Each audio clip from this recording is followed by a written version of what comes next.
Hello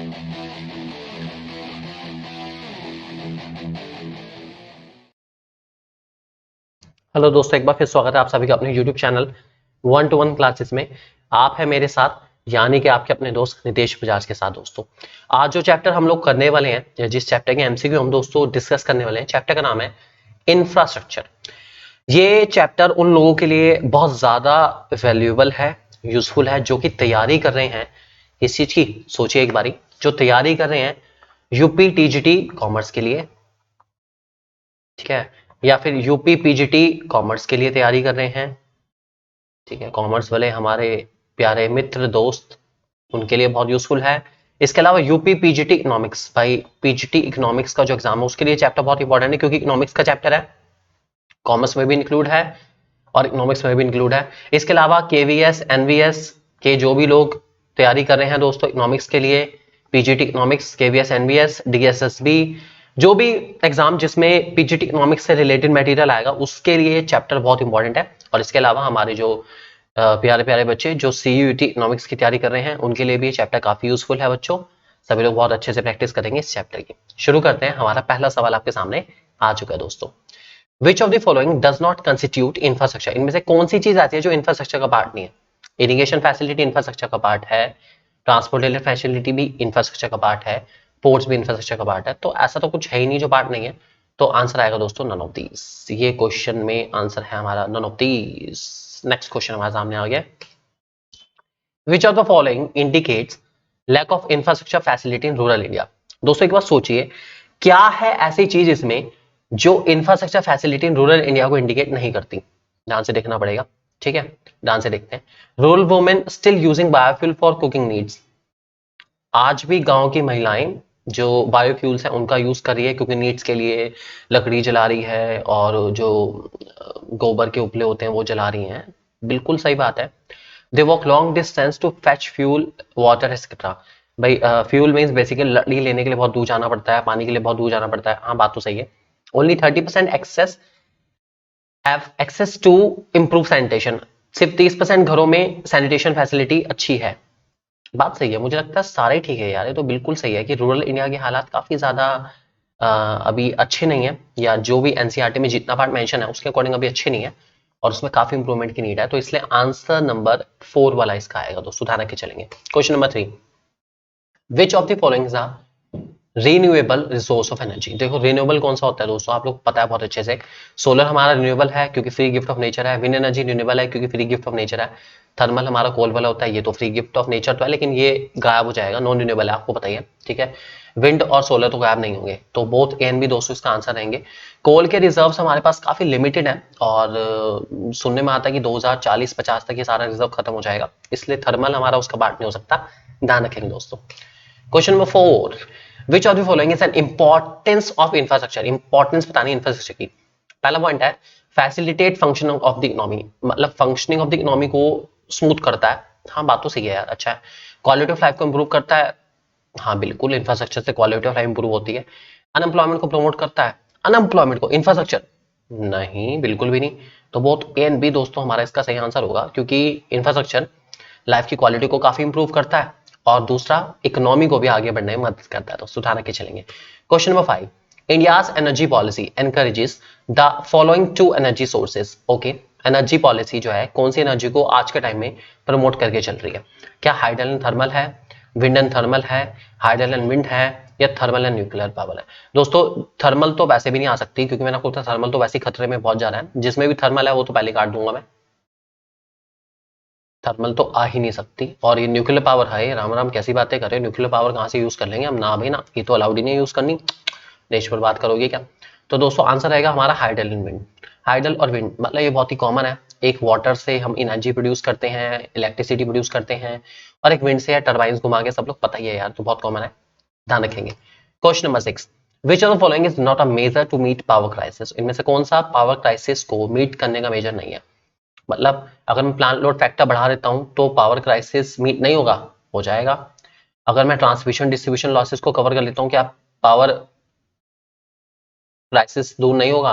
हो जाएगा। अगर मैं प्रोडक्शन कैपेसिटी बढ़ा देता हूं, पावर क्राइसिस दूर नहीं होगा? हो जाएगा। क्या अगर मैं नॉन रिन्यूएबल सोर्स का प्रोडक्शन बढ़ाता हूं तो पावर क्राइसिस पूरा हो जाएगा। नॉन रिन्यूएबल तो यार प्रमोट करना सही नहीं है ना, ये तो पावर क्राइसिस के लिए बिल्कुल सही नहीं है, ये तो अगेंस्ट जा रहा है हमारा। तो आंसर रहेगा दोस्तों ऑप्शन नंबर 4, ये अगेंस्ट है। नॉन रिन्यूएबल को प्रमोट मैं वैसे भी नहीं कर सकता यार, ये नॉन रिन्यूएबल को प्रमोट करना तो बहुत ही खतरनाक है, ये हमारे सस्टेनेबल डेवलपमेंट के कंसेप्ट के खिलाफ जाता है।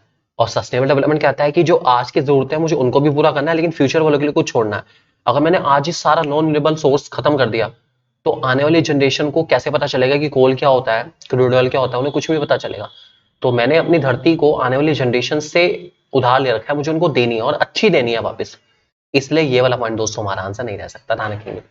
Question number 7, which primary source of energy has a largest share in the commercial energy consumption. भाई सबसे ज्यादा क्या इंडिया वाले यूज करते हैं? Oil, natural gas, hydro energy, coal. सबसे ज्यादा यूज होता है दोस्तों हमारे कोल। एनर्जी में सबसे ज्यादा यूज हमारा कोल होता है, और कोल से जो एनर्जी हमारी होती है उसको हम कहते हैं थर्मल एनर्जी। हम लोग बहुत सारे थर्मल पावर प्लांट यूज करते हैं अपने इंडिया में, जिसके थ्रू हम लोग एनर्जी प्रोड्यूस करते हैं, ध्यान रख के चलेंगे दोस्तों।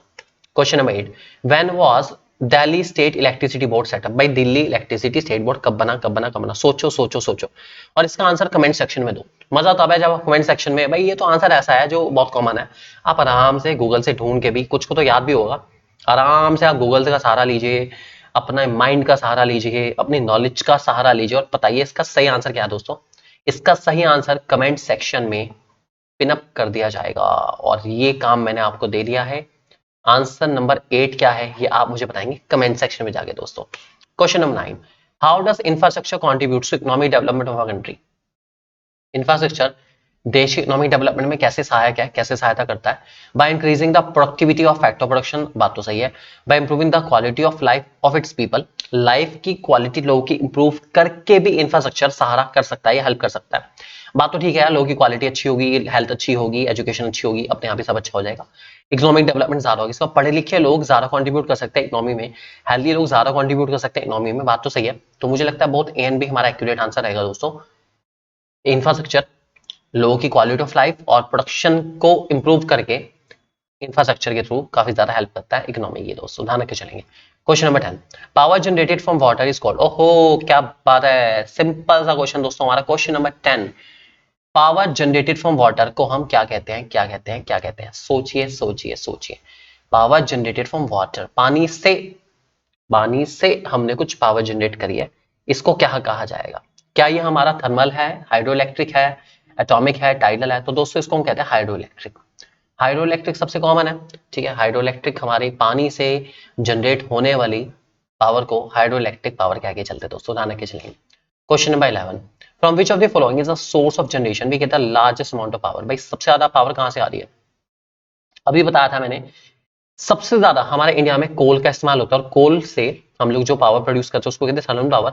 तो सबसे बड़ा सोर्स हमारे लिए थर्मल पावर है दोस्तों, ये आपको ध्यान रख के चलना। सबसे बड़ा सोर्स इंडिया के लिए इलेक्ट्रिसिटी का थर्मल पावर प्लांट्स, मतलब थर्मल पावर सबसे ज्यादा हम लोग जनरेट करते हैं, ध्यान रख के चलेंगे।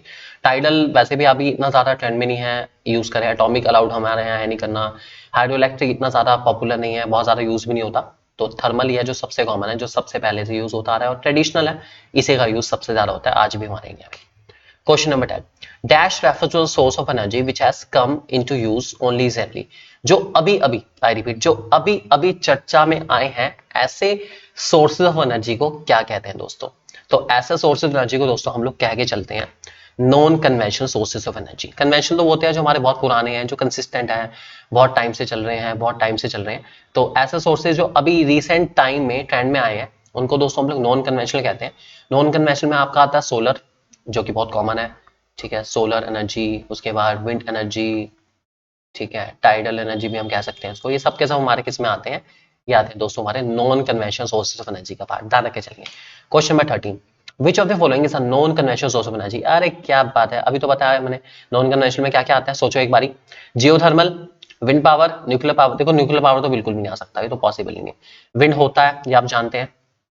और ये जो जियोथर्मल है दोस्तों हमारा, जियोथर्मल का मतलब होता है अर्थ के नीचे से, ठीक है, कुछ ऐसे पिट्स, कुछ ऐसे हॉल हैं जिनसे गर्म हवाएं निकलती रहती है, निकलती रहती है, निकलती रहती है। पानी में भी, समुद्र में भी ऐसे होल्स हैं कुछ, उनके थ्रू हम लोग इलेक्ट्रिसिटी प्रोड्यूस करते हैं। वो बहुत ही प्रेशर के साथ उस गर्म हवा को फेंकते हैं, उसको हम यूज करके इलेक्ट्रिसिटी प्रोड्यूस कर सकते हैं। तो दोस्तों जियोथर्मल भी हमारा इसी का पार्ट है, इसलिए ये हमारा both A and be accurate answer रहेगा, ये आपको हमेशा ध्यान रख के चलना है। ठीक है, question number 14, which of the following sector is the largest consumer of energy as per 2017-18। भाई वैसे भी यार सबसे ज्यादा कॉमन सेंस का क्वेश्चन है। क्वेश्चन नंबर 14 कॉमन सेंस है, सबसे ज्यादा एनर्जी कौन यूज करता होगा हमारे इंडिया में? House hold, industry, transport, agriculture. देखो ट्रांसपोर्ट में यूज होती है लेकिन इतनी तो नहीं हो रही भाई, अभी तो बैटरी वाले व्हीकल सबके पास नहीं है। तो सबसे ज्यादा जो एनर्जी का कंजप्शन है दोस्तों वो इंडस्ट्री में। इतनी बड़ी बड़ी मशीनें, इतनी बड़ी बड़ी इंडस्ट्रीज, सब में 24 घंटे मशीनें चल रही हैं, तो भैया सीधी सी बात है बिजली तो लगेगी लगेगी। सबसे ज्यादा कॉन्ट्रीब्यूशन जो हमारे एनर्जी कंजम्पशन का रहता है दोस्तों वो इंडस्ट्रियल सेक्टर का रहता है, ध्यान रख के चलेंगे। Question number 15, plant load factor measure operational efficiency of dash. Okay, plant load factor होता क्या है? प्लांट लोड फैक्टर का मतलब है एक प्लांट, कोई भी प्लांट जो कि इलेक्ट्रिसिटी प्रोड्यूस करने वाला है, उसकी मैक्सिमम कैपेसिटी कितनी है। ठीक है, वो कितनी मेगावाट की इलेक्ट्रिसिटी प्रोड्यूस कर सकता है। जैसे मैं एग्जांपल लेता हूँ हमारे इंडिया के हिसाब से, मान लीजिए जैसे एग्जांपल है कि हमारे पास एक प्लांट है, कोई भी पावर प्लांट है, उस पे maximum capacity 1000 megawatt electricity produce करने की परमिशन है या बना सकता है, 1000 मैक्सिमम। ठीक है, मैं उसको ज्यादा से ज्यादा यूज करता हूँ 500 मेगावाट तक या 600 मेगावाट तक, क्योंकि मुझे इस बात का डर है कि यार मैंने ज्यादा बनाया ना, कहीं पता चले खराब हो जाए, प्लांट खराब ही ना हो जाए, मतलब इस डर से कि पंखा खराब ना हो जाए, मैं पंखे को कभी फुल चलाऊंगा ही नहीं, ऐसा हम सोचते हैं। तो ऐसी पावर प्लांट का हम सोचते हैं कि भाई अगर मैंने फुल एफिशिएंसी से उसको ऑपरेट करा तो भी खराब ना हो जाए मशीनें मेरी, तो मैं उसको 50-60% से ज्यादा यूज नहीं करता। ये हमारे यहाँ सबसे बड़ी दुविधा है। तो ये जो प्लांट लोड फैक्टर है दोस्तों, ये ऑपरेशनल एफिशिएंसी चेक करके चलता है, आपके न्यूक्लियर पावर प्लांट की ना करके ये आपके दोस्तों थर्मल पावर प्लांट की करता है। न्यूक्लियर हमारे यहाँ वैसे भी अलाउड नहीं है, थर्मल हमारे यहाँ अलाउड है, न्यूक्लियर तो हमारे यहाँ अलाउड नहीं है, पेट्रोलियम प्लांट नहीं है हमारे पास, हाइड्रो प्लांट भी नहीं है ज्यादा ऐसे यूज में, ये हमारा थर्मल ही है। जो थर्मल की एफिशिएंसी है उसको चेक करने के लिए मैं प्लांट लोड फैक्टर को मेजर करके चलता हूँ, हमेशा ध्यान रख के चलेंगे दोस्तों। Next question number 16, which one of the following organisation regulates the health sector of India. Okay, health sector को कौन कौन कौन रेगुलेट करके चलता है दोस्तों? सोचिए एक बारी, क्या है वो ऑर्गेनाइजेशन जो इंडिया में हेल्थ सेक्टर को रेगुलेट करके चलता है? क्या वो आईसीएमआर है, यूजीसी है, एआईसीटीई है, आरबीआई है? दोस्तों हेल्थ सेक्टर को रेगुलेट करने की जिम्मेदारी दी गई है आईसीएमआर को, that is Indian council of medical research. काफी इंपॉर्टेंट है, ध्यान रखे चलेंगे दोस्तों इस बात को। Question number 17, dash is example of commercial source of energy. Commercial वाला जो बिकती है, कौन सा कमर्शियल सोर्स ऑफ एनर्जी? एक बार सोचिए एक बारी, क्या वो फायरवुड है, क्या वो कोल है, क्या वो एग्रीकल्चर वेस्ट है, क्या वो ड्राइड डक केक्स है? दोस्तों सोचिए सोचिए सोचिए, कौन सा है जो कमर्शियल है, जो बिकता है? तो दोस्तों फायरवुड तो बिकती नहीं है, एग्रीकल्चर वेस्ट भी नहीं बिकता है, ड्राइड डंक केक्स भी नहीं बिकते, बिकता है कोल। कोल हमारा कमर्शियल सोर्स ऑफ एनर्जी है जिसको बेचा जाता है, सबसे कॉमन है और सबसे ज्यादा इंडिया में इसी को इस्तेमाल करा जाता है। अभी कोल पे संकट भी कह रहा था, आप लोगों ने सुना ही होगा कि इंडिया में कोल खत्म हो गया है, और काफी ज्यादा इस पे चर्चा का विषय बना, इलेक्ट्रिसिटी भाग जाएगी, आएगी नहीं बिल्कुल भी, तो ये बहुत कॉमन चीज है, चलता रहता है ऐसी चर्चा। Question number 18, transport is example of dash infrastructure. बताओ ट्रांसपोर्ट किस चीज का एग्जांपल है? ट्रांसपोर्ट सोशल है, इकोनॉमिक है, दोनों है। ट्रांसपोर्ट यार सीधी सी बात है, ट्रांसपोर्ट क्या है, इकोनॉमी की तो है हमारा। ट्रांसपोर्ट इकोनॉमिक है क्योंकि देश के डेवलपमेंट में कंट्रीब्यूट करता है, प्रोडक्शन एक्टिविटीज को स्मूथ करता है, इसलिए ट्रांसपोर्टेशन हमारा इकोनॉमिक इंफ्रास्ट्रक्चर का एग्जांपल है दोस्तों। Question number 19, which of the following is not a component of India system of medicine. Okay, India system medicine में क्या क्या नहीं आता? इंडिया सिस्टम मेडिसिन दोस्तों हमारे यहाँ जो फॉलो होता है वो होता है AYUSH, that is Ayurveda, yoga, यूनानी, सिद्धा, होम्योपैथी एंड नेचुरोपैथी। एक नेचुरोपैथी भी आता है इसके बाद लास्ट में। ठीक है, तो भाई सिद्धा तो है, यूनानी भी है, एलोपैथी नाम का तो नहीं है, तो आयुर्वेदा है, ए मतलब आयुर्वेदा है, नेचुरोपैथी भी लास्ट में मैंने बता दिया। एलोपैथी नाम की चीज हमारे यहाँ फॉलो नहीं होती, ये हमारा जो सबसे पहला ए है वो आयुर्वेदा है दोस्तों, आयुर्वेदा, जय हो आयुर्वेद की। Next question, what is morbidity?